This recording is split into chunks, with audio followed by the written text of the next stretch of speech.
Hi, I'm Michelle Olivier, and you're listening to Hey, I Want Your Job, the podcast that looks at amazing jobs and what it takes to get them.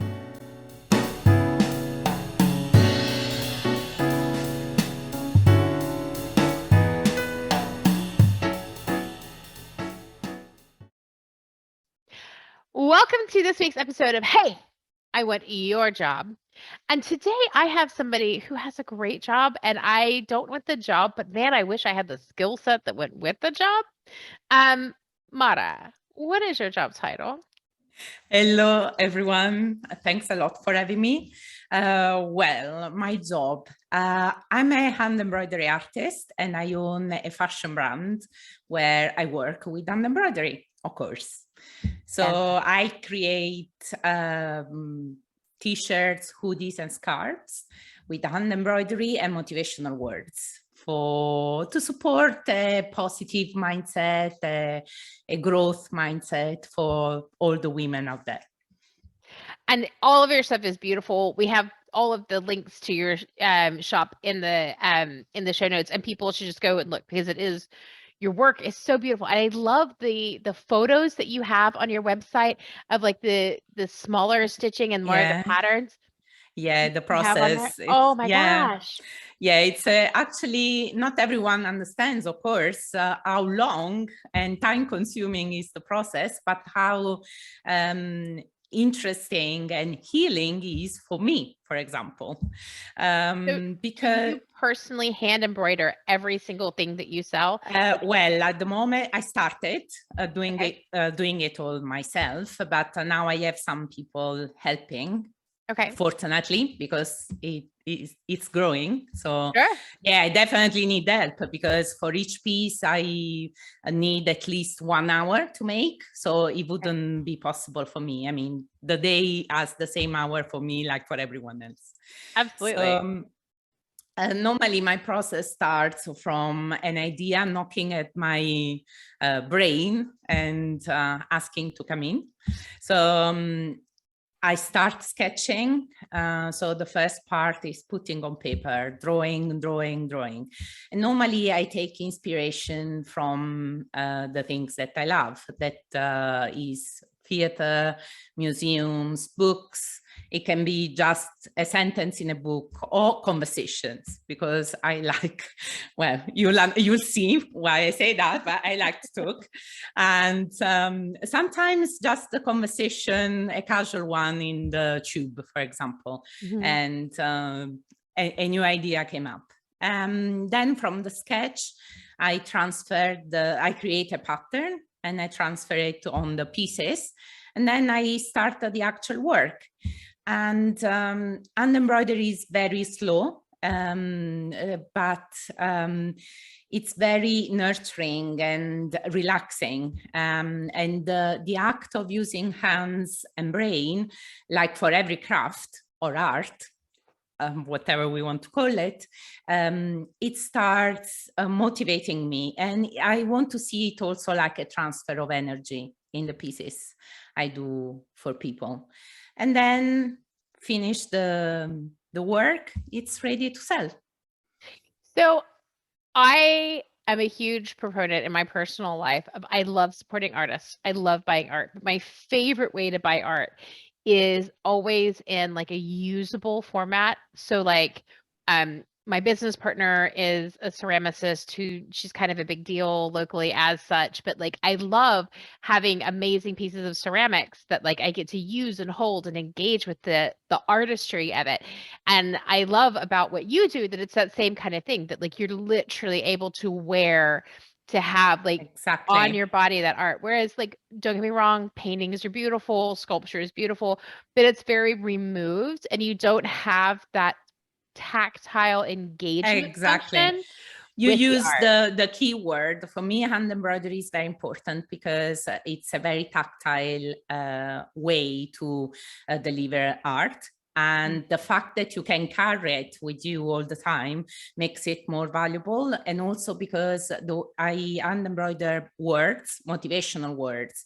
So if you keep a reminder on yourself of the words that can motivate or make you feel better along the day, they have a double use. I mean, you are not only using beautiful fashion and covering yourself, but you are actually carrying with you a mantra. Like I like to call the pieces like magic capes, and for the modern heroines out there. I love that idea. I'm not a big mantra girl.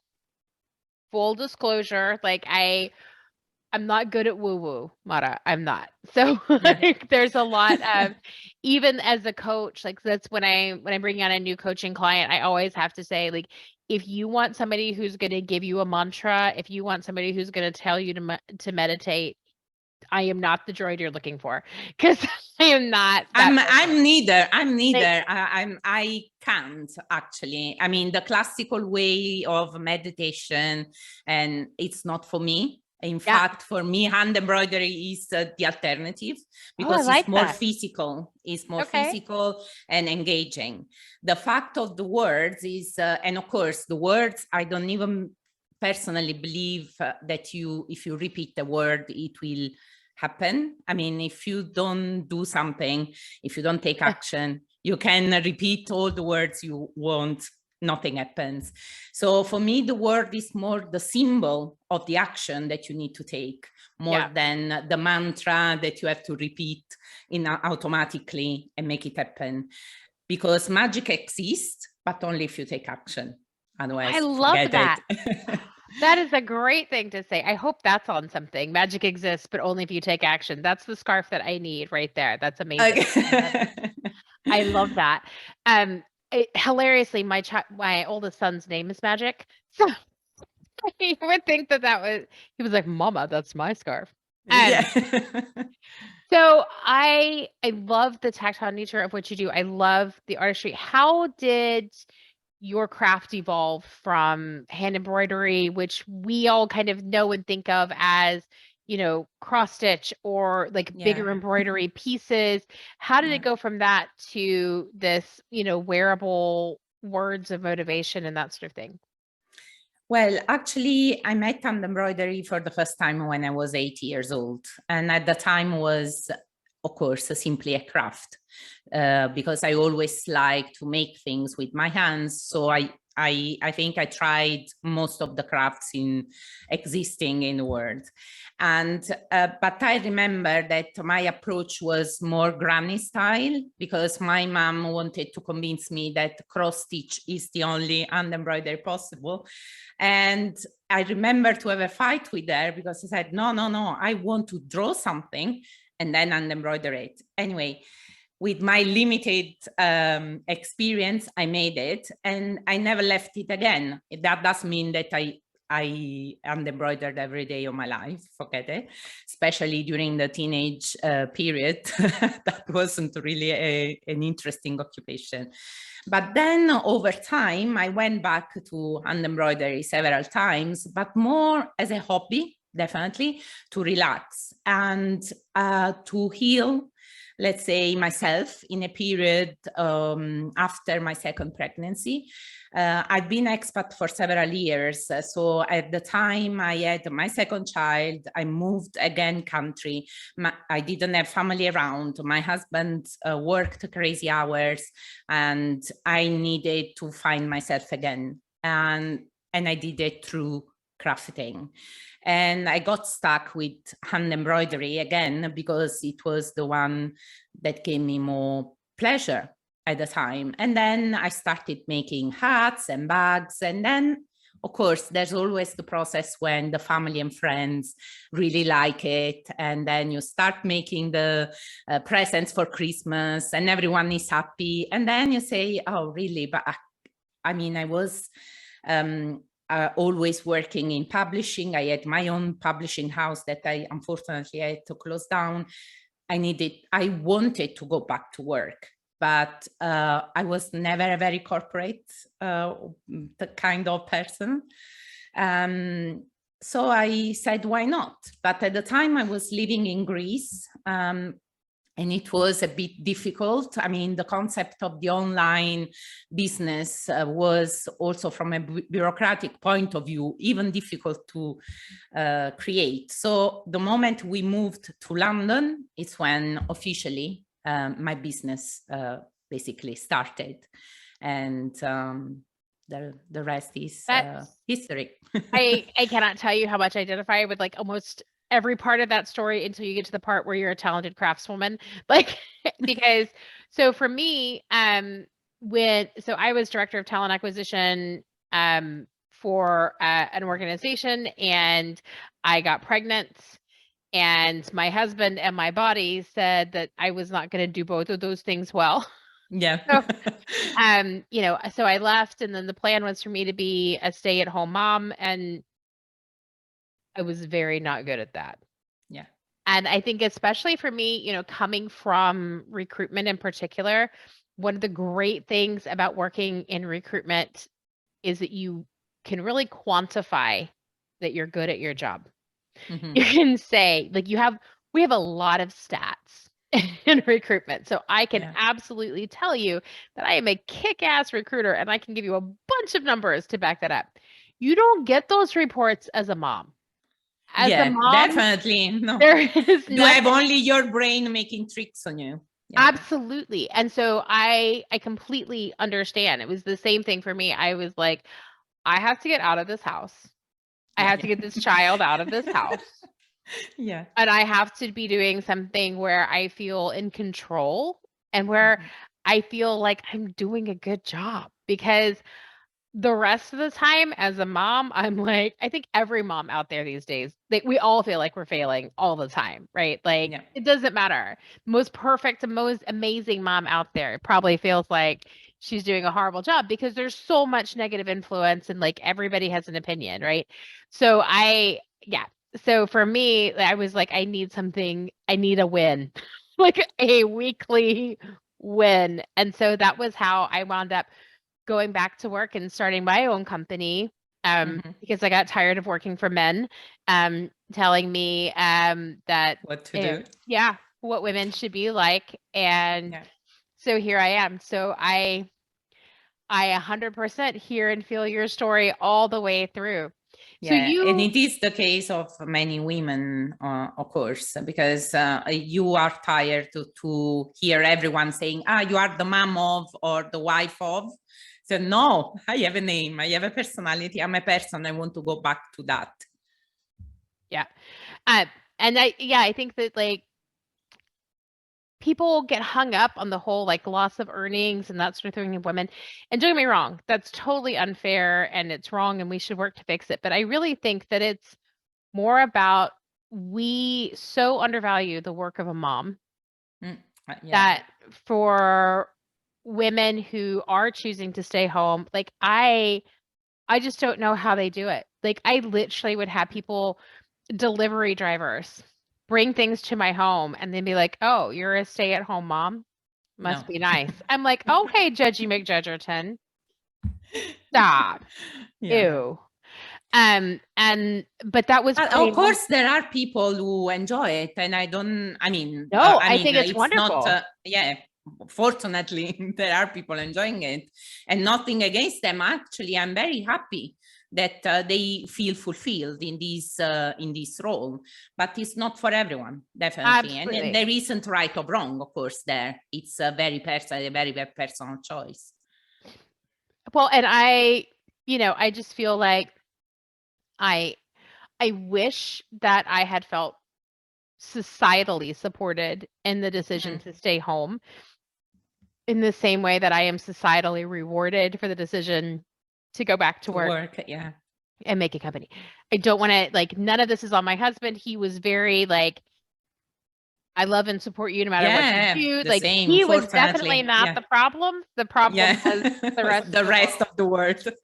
So I know I've had an opportunity, like people think in the US that I'm well-traveled and that I've had an opportunity to do a lot because I've lived in a few different countries, but I have nothing on you.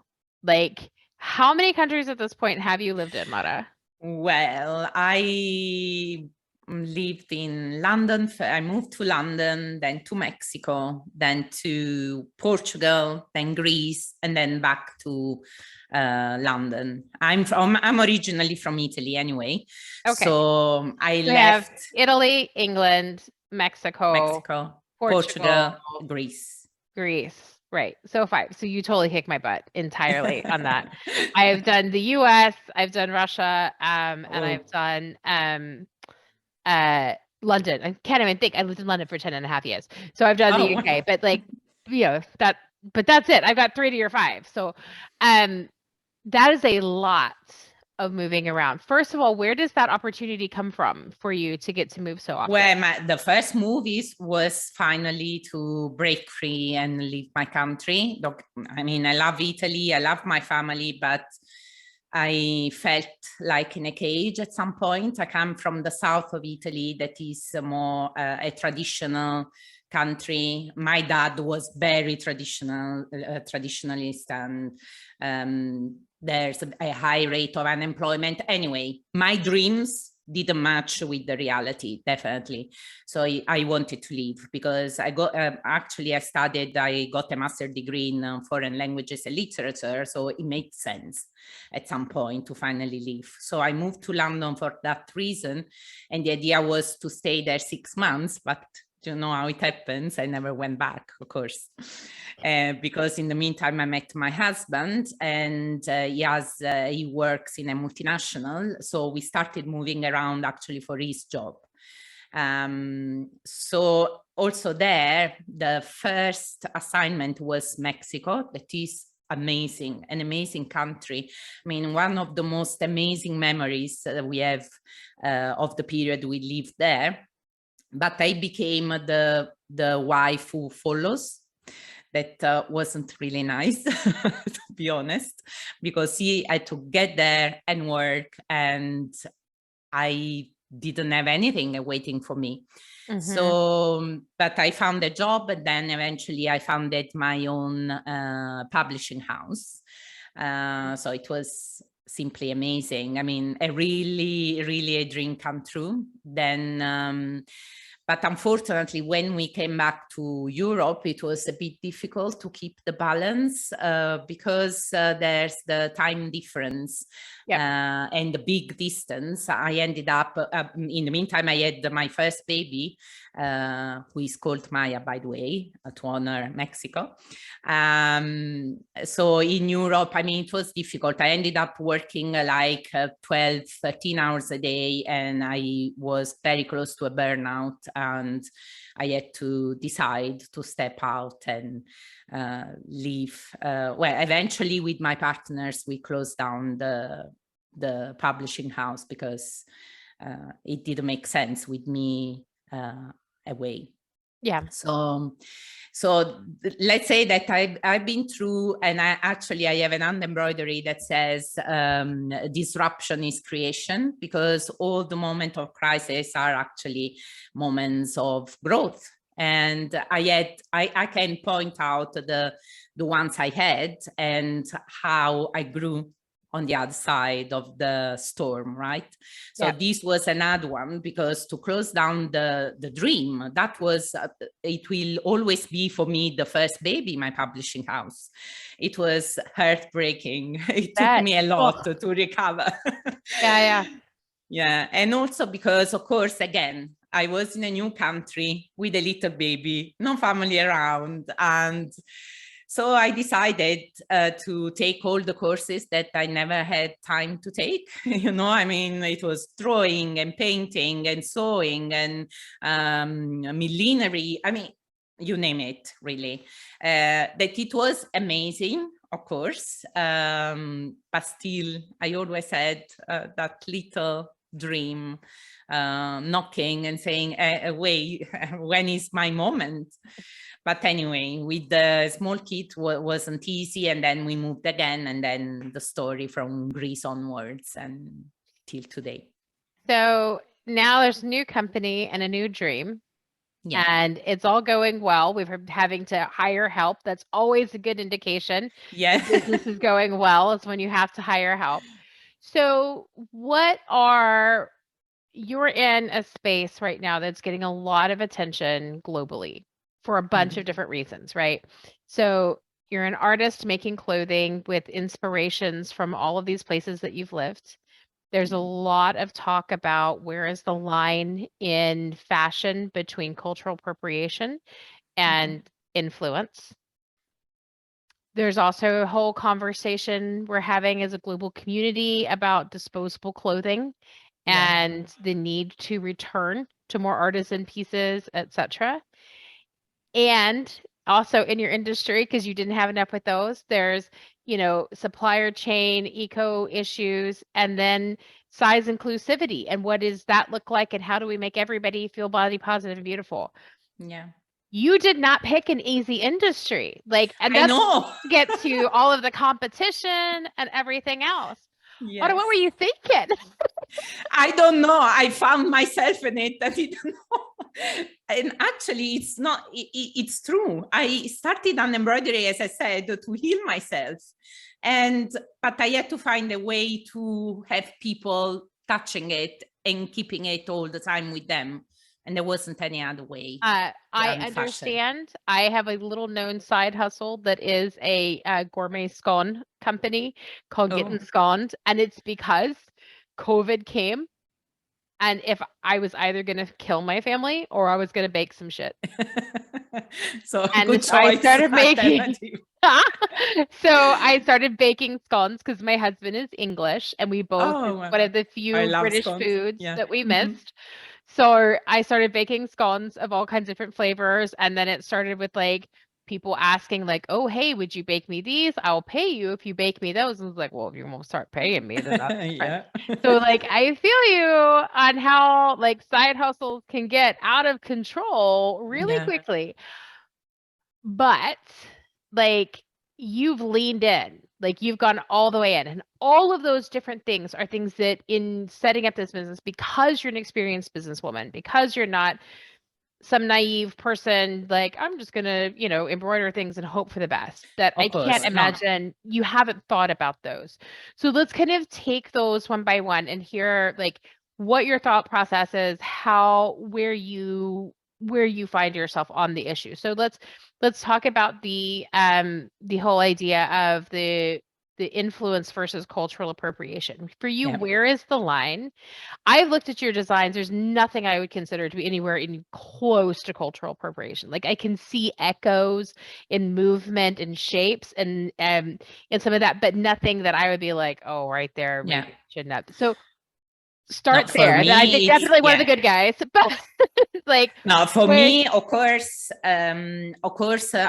cultural appropriation wouldn't be even considered. I mean, ethically, I couldn't.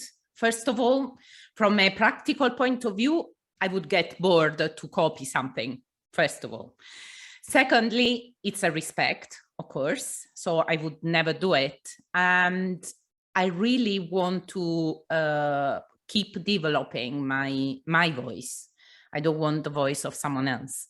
I want my voice that resonates with, of course, my niche customers, because I'm not, I don't want to please everyone, of course, but a range of people who understand my creations. So definitely I will never go in the risk of this. Of course, my traveling, my living abroad, my knowing people from all over the world is a big influence. It's a big inspiration, even if it's only their stories. I strongly believe in storytelling. So it's definitely something nurturing behind the scenes, my creations. But of course, and in fact, for the same reason, I decided not to compromise my art. What I mean is, normally artists feel frustrated when they have to create to please a customer, a yeah, to make sales basically. But I think that if you keep your passion and you keep real to your expression and your art, you don't need to compromise on that, because people either like you or you don't, or they don't. If they don't, they are not your customer, full stop, because there's a lot to negotiate and compromise on the commercial side of a business. So we don't need to do it on the creative part. Especially as artists, we already think most of the time that we cannot make money, no? I mean, we always have this old story in our head. So we already have to overcome that. Once we overcome that, we have to stick to our voice, to our style, and keep going, definitely. And you asked, for example, for body inclusivity and if I thought of that. Until now, as you know, I have only 3 sizes available on my range of clothes, and it was a forced choice. As a small business, I had to, of course, compromise and accept blank pieces already existing. But of course, my plan is to have my own designs developed. And there I can go from -XS to 4XL and cover all the shapes and beauty of the women in the world. Yeah, because I was so disappointed. I genuinely, like, I love some of your designs, and I was like, I'm gonna buy me one of these. And then I was like, I cannot buy me one of these. So yeah, I think that in the meantime, you should have a thing on there that says order a custom piece.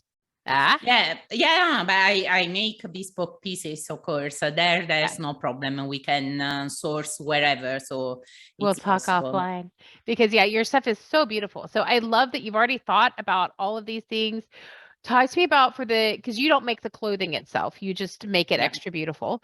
So when you were sourcing your clothing and the actual pieces that you were going to embroider, that is such a huge trust moment for any artisan, for any small business, right? Like that is a primary component in your product, and that's not easy. How did you find your source? What factors went into deciding who you were going to use? What does that look like? Yeah, actually, it's not an easy task, because it takes time. It takes a big investment, because until you touch the pieces, you can never say. You can see all the pictures you want, but you have to touch it. And of course get information, because nowadays we don't want anything that makes our environment worse, or that is not ethical, or anything. We don't want the bad stuff in any way. So of course I had to try several samples before getting to the companies that I chose to work with. And they are 2, and they are based in England. And this was another choice. Unfortunately, the shipping costs are a barrier. So I couldn't, also because, of course, I don't do orders of 5,000 pieces each time. It's a bit smaller still. The day. Exactly, for now. So I had to consider different factors, so shipping costs, materials, and I try to use only organic cotton or 100% recycled materials, and of course the quality, because my scarves, for example, they are 100% silk and they are manufactured in Italy, also there, and have samples in silk. I mean, the investment is a lot, because they don't do just one piece, right? Oh, yeah. And also you have to see the colors in that case, while of course with t-shirts and hoodies, you don't have that problem, at least. Yeah. Well, I mean, there's pink and then there's pink. Do you know what I mean? Like there's blue and then there's blue. Yeah. So, at the moment I'm working only t-shirts, only white and black. unless they are custom made, of course. And it's exactly also for that reason, because it makes it easier to choose, basically. Sure. But of course, you can choose any color you want in So any size. I love that you made the choice to keep it made in Britain because, like, again, lived there for 10.5 years, huge soft spot. And I understand from a local market perspective what made in Britain means. Like, I know what it means to the economy, to the people, etc. What has that process of working with that manufacturer in the UK, what has that been like? Is there very much of a, like, I get this sense, you always get the sense people talk about it, that there's this like, hey, now we're family and thanks for, backing Britain and all of that. Or is it still kind of cold and like, we're just going to make a bunch of t-shirts and you can buy them or not? Like, Oh, okay. I love to work with companies in England. I have to say the customer service is excellent. Maybe because I'm Italian and in Italy, the customer service is terrible. So I'm American, so relatively speaking, they're all terrible. So okay. No, here the customer service is excellent. I mean, they value as a customer, you buy one t-shirt or 5,000, you are on the same level. And for me, that is very important as a small business. Because you feel valued and you know that you can grow. They support you in some way. Anyway, with Brexit, unfortunately, the shipping is even worse. So even if I wanted, it was very difficult to get a company from somewhere else because of course, the companies in England, they produce in India or Africa anyway, because of course it's where the cotton is, so they couldn't do it differently. So for me to go directly to these countries at the moment with Brexit would be a disaster. It wouldn't be possible at all as a small business, of course. Maybe in the future, if they understand what they are doing with Brexit, we will see a light at the end of the tunnel. Yeah, I'm definitely not holding my breath on that anytime soon. If you missed it, I am not a big Brexit fan, but my in-laws feel differently. Yeah, okay, a different generation, I know. That's what their excuse is. I feel like you're never too old to stop being an asshole, Mara. So okay. And you may put that on a shirt for free. Sure. So one of the things that Brexit is doing, though, is it is making even like the UK producers, like there's so many reports that they can't get things because the ports are tied up because there's no infrastructure. We hear about like the reports of the flowers that are like rotting in the trucks trying to get from Dover there are a lot of into delays. London. And because of just the insanity of the whole thing, that like I hear that at least you're not having to ship a finished product from India or where have you to you, but like they don't have cotton fields in Yorkshire, right? So like they're still having so far we are. How is that? So far for me, I have not been impacted, to be honest. And also here they keep saying that the delays are nothing related to Brexit but to COVID, but who knows? But no, I mean, I'm so far. I mean, I had some problems with some sizes. For some reason, the small sizes were difficult to source, so they had to come from one of their base in Germany, but I don't think it was related to Brexit. The problem that I have is more to get my stuff out. Because I have to make sure that I pay all the taxes myself that got huge, because otherwise my customer in Italy, for example, goes to pay almost double of the price of the good. And it's easy for them to send it back, of course, if it's unexpected. Or there are huge delays because when a package leaves the UK, gets stuck in custom in the country wherever it goes. And I know in Italy and Greece, especially, it's a nightmare. Really, it's a nightmare. Much better Spain, France, or I mean, But well, I think COVID hasn't helped either, right? So we have major shipping delays and backups and all the ports in the US as well. Like yeah, our yeah. supply chain is just like Looney Tunes right now. There's all kinds of random stuff that people can't get a hold of. There's a couple like the big fast food chains over here that are out of bacon.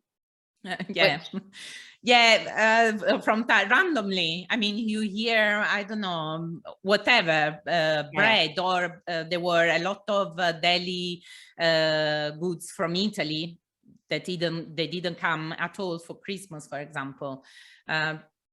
you were stuck with English food. I'm so sorry. What did No, you eat? I went to Italy for 2 weeks. No Oh, worries. Oh my days. I feel like, especially now that Giuseppe's won the Great British Bake Off this year, right? Like clearly, like the line has been drawn that the superior food is all Italian, right? Like Yeah, well, they have we lost always any knew. like, well, every Italian did, but I feel like you've really driven the point home this year in particular. Finally. I don't know if you watch the Great British Bake Off, but I assume that everybody does Yes, from time to time. yeah. So all of that are huge impacts on your business. So one of the things that I always wonder with artists, like how do you scale? Because you have your designs that you've created, but ultimately it is a hand done thing. Mm. So you said you've got people working for you. Talk to me about that process. Like, how do you? I've been a recruiter for 20 some odd years. I have no idea how I would recruit on your behalf. Like, I can't even think how I would start. So I now It's have an been idea a of how I would sort of a start. nightmare, in fact. Yeah. So how do you recruit people? What does that look like? How do you let go? Because I can't let go of resume writing and recruitment. I can't Yeah, imagine letting go of I'm a art. freak of control. I Yeah, told you everything. So, and a perfectionist on the path to recovery. So I hear it's been you. very difficult, but I had a choice. Either I stayed with my 10 t-shirts per month, or I had to delegate and trust other people. The problem was to find people. I have to say it was very difficult. I don't know why, because I mean, hand-embroidery has a very long tradition in England. So I was expecting to just ask out there and have thousands of people. And it's not the case, because the people who do it, either they have their own business, if they are very good, or they are studying and they don't have the skills yet, or are older people who learned maybe in the past and would like to take again the craft. Mm. So I found here in England only 2 people willing to try, and unfortunately they had to make samples, right? It was simply a disaster. Really, I was shocked how someone can say that can do something, but they definitely can't. So I understood that I had to find another way. And I started looking for people in my country, not because they are better, but because I know that also in Italy, there's a long tradition of hand embroidery. And I know that most of the people of my, maybe the previous generation, my mom's generation, they did it all at school. So they are all very good. And in fact, I found like 10 people willing to try. So I had 3 women making samples for me, and they were simply excellent. Of course, they worked also already with the big brands like Armani, Gucci, these kind of brands. So they had quite a lot of experience.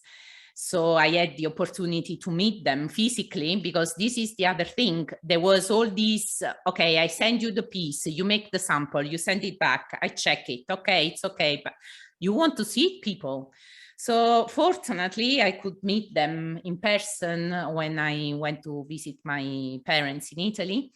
And we just have to start, basically. But it wasn't easy also because you want them to do it like you would do it, right? Yeah. You don't want one stitch out of the place, because you are selling it with your face, right? Your name and everything, and all the energy and the effort and the work behind is yours. Believe me, my writers will tell you, because I don't write the resumes, but you better believe I read every goddamn word. And they say, I don't like bullet point 3, halfway down page 3. Absolutely. It's going straight back. And yeah, no, absolutely. So I feel you 1,000% on that one too. Like my name. It was difficult. It is difficult, I have to say, because you are always worried. Also for logistic reasons, sometimes I don't see the final piece. So I have to trust. I don't have a choice. Yeah. Because it's not made by a machine. But for me, it was a conscious choice, the fact that I didn't want to use machine. I will probably introduce for part of the work, but not for all of it. I always want the unique touch of the handmade element. I am really surprised that with the resurgence of crafts and hand embroidery and that sort of thing, like in this country, we can't keep like the rings and stuff. We can't keep them in the shelves because with COVID, that's been something so many people have taken up, is doing that. And I get that, like, that's very much amateur status and not the league that you're looking at.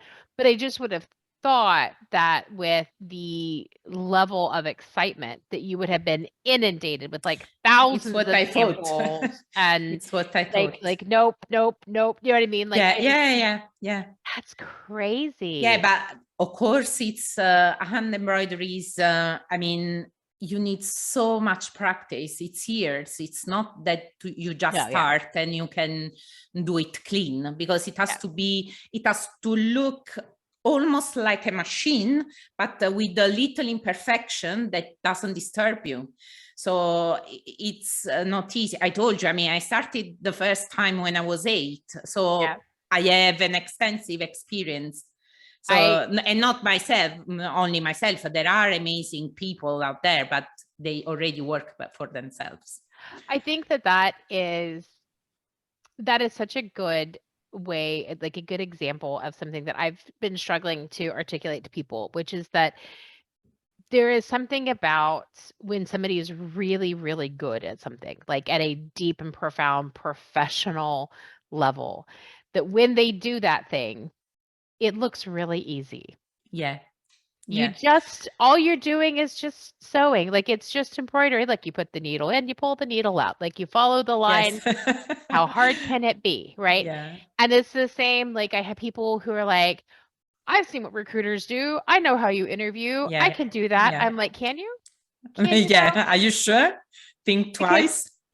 Because I just had what felt to that person like a chilled out, like chitty chat couple of girls. We could have had a glass of wine, and they feel like they answered 3 questions, and I feel like I have their entire professional backstory and everything I needed to know, reading between the lines and everything else. And every single moment of that was strategic for me, but it doesn't look it because that's what it's like. Because for you, it seems easy. For me, looking from the outside, it seems easy what you do. 3 questions. Okay, she asks only 3 questions. Well, wait. Yeah.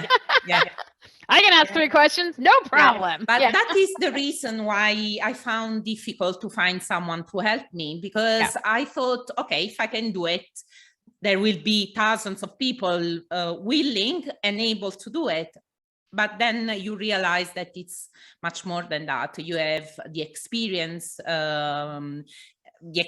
for sure. I mean, of time and quantity of works that you've done, and no one can change that. Muscle memory, right? That like the feel of like the length of a stitch. Like for me, I would be like trying to count the little squares and then screwing it up, and not in a stylish way, Mara, just like in a but that's fine. I mean, if you just start out, it's not totally normal. So but my point is like, so when you're doing that, but when you've been doing it for 20 years, you have muscle memory for exactly how long that stitch is, and you don't have to sit and count, and you don't have to. It's the same with drawing. I mean, of course, there are talents and geniuses. I don't say they are not, but the more you draw, the more you will see the difference. And it's, as you say, I mean, it's practice and nothing more than that. And passion, of course, because for a long time I had it difficult to call myself an artist because I don't have an academic background in, art, Academy of Arts or whatever. But then I told myself, I've been doing this from when I was 8, right? Then I took, I don't know how many courses afterwards, later in life. Really? I am an artist. I mean, probably someone coming out of the academy right now is not at my same level of skills. So why not? So I think this is such an interesting idea, is who gets to use the brand, right? Who gets to use that label of artist? Because there are so many people who have never been professionally trained, but that's especially true of cottage practice, right? So things that have a strong cultural heritage that you would have learned from your mom or your grandma, but that there's not an art school to go to learn that. So there's a woman I follow on TikTok who makes these beautiful decorated eggs that in the Eastern European style that she uses like wax and stuff. She learned from her grandmother. She's been doing it since she was 7. There's not a place like, are there online tutorials on how to do this? I'm sure. Is there a fancy degree in Eastern European egg decorating? No, my friend, there is not. And there is no doubt, looking at these incredible pieces that she makes, that she's definitely an artist. And but she says the same thing. She's like, I think of myself as like maybe a crafter. Like, and so it is so interesting. It's such a prestige title. And there's like so many people kind of balk at this idea of like, oh no, I'm not worthy of the label. And I find that fascinating.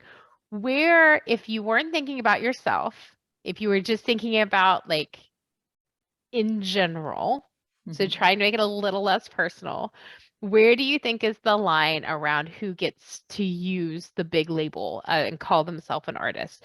Is it about native talent? Is it about SETI? Is it about a balance of the two? Where would you call that? I think there's always this battle between the crafter and artist, right? And there's a line.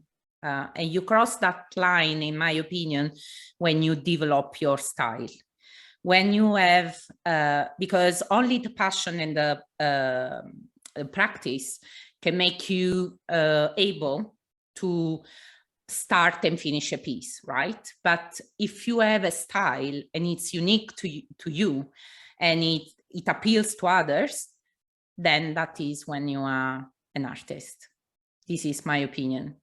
I think it's a good opinion. Yeah. Also because in that case, you see, again, the passion.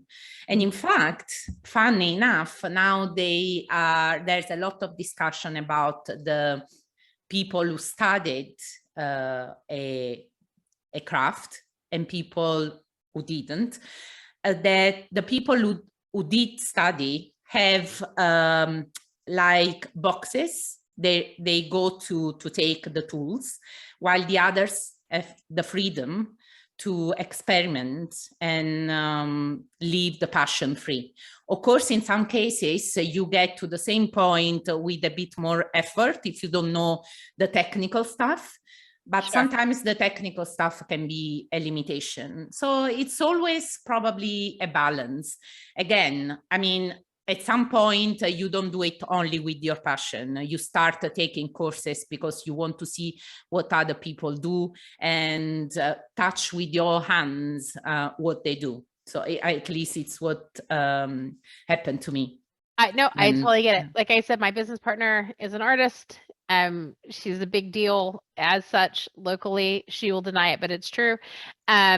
And we were doing a while back some craft project at my house. I am not an artist. Let me just be very clear. I have zero acumen in that regard. And I was doing something and it looked awful. And she walked over with a paintbrush and just went, and then it looked fabulous. And I was like, that is cheating. How do you do that? That is the magic. And she said, the black line is always true. in art. So if you were trying to paint something, so I was painting, I think like Christmas bubbles or something on something, and she just walked over and went with her paintbrush really quickly and did like a little black line around, and then they suddenly looked like Christmas bubbles Yeah, it as took opposed life. to Yeah. like this like blob of paint on a thing. And like that, she was like, that's like art 101. So the first things they teach you, the black line is always true, so that when you're trying to make something clear and stand out, you can't just have color, like you need black to set it up. And I was like, well, now that is insider knowledge now. And I use that like if I am trying to do crafts, because the world likes a trier. So, if I am trying to do some kind of craft, I'm always like, okay, it's all right. We can screw this up, and then the black line is always right. Go Will over it to black. So I think like you're right that there are techniques, there are things that you can learn that suddenly like game changer, right? Like you could probably Yeah. have arrived at roughly that same place and knowing that that works well, but man, it's a lot easier if somebody just tells you. Of course, of course. But Oh my goodness. It takes much longer to do it intuitively. Yeah. absolutely. I cannot believe this, but we are already almost out of time because you Oh and I no. have been Wow. going for, I know, it does not feel like we've been talking for almost an hour at this point, Mara, but we have. So what have we not talked about that we definitely should? Well, maybe where you can find me. Well, you are, the link is in the show notes for real. And I will genuinely be talking to you about a custom piece after offline because I'm excited about that. So yes, for sure. Find you there. Are you other places? So we'll have all of your links to you. Is there anything upcoming people should know about? Well, I'm also a podcaster, a fellow podcaster, Ah, so you can go and listen to my podcast as well. And of is it course, in for Italian? sorry? Is it in Italian or is it in No, English? no. It's in English. It's called Empowering Voices. It's storytelling from women to women. Oh, nice. But of course, for my business, for the fashion business, of course, if for new subscribers, there's always a nice and welcome present awaiting. So Nice. go and sign up. Noted. So one of the questions that I ask everybody, and you don't get to escape from this, is how do you handle it when somebody asks you how much you make? Oh my God. This is a question that Italians do a lot. I always find it a bit rude, but it happens. And I escape a bit the question. I say I'm growing and developing. Okay. I get all kinds of answers. My husband is English, so he's very circumspect and Yeah. Oh, my husband was shocked the first time in Italy. I think my uncle asked him, how much do you make every month? He was having like an heart attack. So no, Britishness. yeah. My husband's like, I do all right. That's his standard answer is I do all right. So I understand totally, but I do think that there's something different about asking artists how much they make because inevitably one of the things that frustrates me no end is when people try to say, well, why should I pay that for yours? I could go to Pick a Shop and get it. Like, no, you can't buy this at Pick a Shop. That's the whole point. Yeah. Pick a Shop uses machines and bad labor practices and terrible environmental practices. Yeah. There are many reasons why the prices are different, of course. And like, so I guess my first question is, do you actually find that you encounter that a lot? Like, have you had any of that pushback? Like, really, it's embroidered. I can order 100 embroidered shirts for this cost, or do you get that? To be honest, I was having a pop-up shop in a big department store in England, John Lewis, and it was my proud moment. And I had, of course, a lot of customers saying, oh, how amazing, of course, and it's fantastic. One customer, she came and said, look, your pieces are fantastic, but are overpriced. And she left. The part that hurt me was, I mean, everyone has the opinion, but that she left and didn't let me answer, because I would have told her, okay, how much would you pay? Are you able to do it? So do it yourself if you can. Why to bother? No, I mean, I don't want to be that rude, but you're not this wrong. is the only, it's the only time it happened to me, and it left me like, why didn't you engage with me? I would have explained why. That is not overpriced in itself, but of course, if you say, okay, but you do it at home, how long does it take? Why do you charge that much? Well, there are many things going into that price, including my work, because of course, if I don't pay myself, there's no point. You don't call it business anymore, you call it hobby. Absolutely. I could not agree with you more on that one. And I love that you're putting a price tag on your time, because that is one of the things that artists in general, but small business owners are really bad about doing, is valuing their own time. They're like, oh, my cost for this was only X. Incorrect. That was only your cost if you didn't eat. Yeah, exactly. We discount our time all the time. And that is the reason when you start increasing your quantities, scaling up, you have a problem, because you have more quantities, but you are not making any money.